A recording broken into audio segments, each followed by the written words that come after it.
Good morning, class. How is everyone today? It is Monday morning, September 10th. I think that's right anyway. After the end of this week, we're going to be halfway done with the semester. It's kind of hard to believe how quickly it can go sometimes.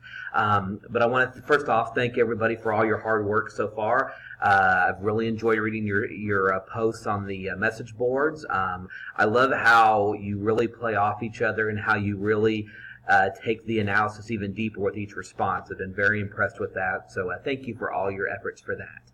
A couple things for the start of week 4.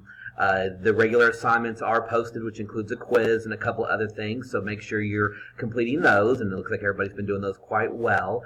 A couple things I want to draw your attention to for week 4 specifically. There are a couple of PowerPoints as usual. The first one is kind of, now we're trying to transitioning. This week will be more about the history of organizational behavior, which includes different units of analysis. I really want you to pay attention on the PowerPoint about the talkings about individual groups versus interpersonal versus actual groups versus organizations. Again, that's something that's going to be very, very critical for you to make sure you read those details and understand kind of the progression of how organizational behavior is developed. I also included about a 10-minute YouTube video that kind of talks about the history of organizational behavior. Again, very important, and I think that'll give you a great idea. If this is a field that you want to get into, I think it's a great way to kind of look into that initially. In addition, in that first PowerPoint, there's also some history and trends associated with organizational behavior. It's stuff that I see every day in my daily job, so make sure that's something that you pay attention to. The other PowerPoint, 4C, I believe, is about inputs.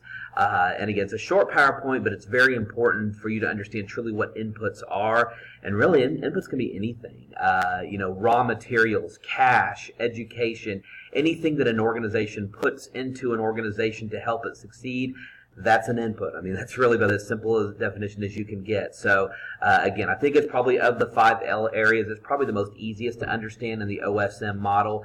But again, just anything that you can put into an organization, that's something that will definitely be worthwhile.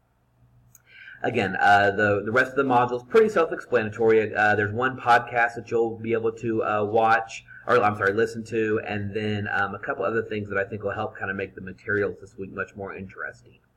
Kind of the last thing for this week is this is the week that the first rough draft of your final paper is due. That'll be due this coming Sunday night, September 16th.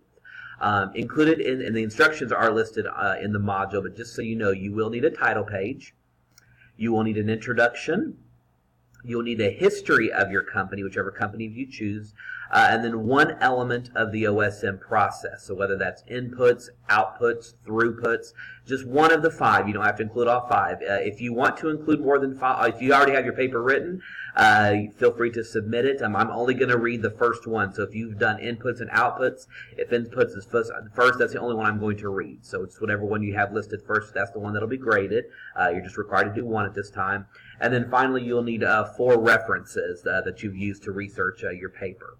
And again, this is worth 30 points, so it is a big part of your grade. It's roughly 10% of your grade. So make sure you put some extra effort into it. Included with the draft where you submit it, I also include the final paper guidelines. I've already posted those in an earlier module, but just as a refresher, this is how I'm going to be grading your paper, and this is basically the details I'm going to be looking for. So, again, I'll be available all week if you have any questions whatsoever about how this should be working.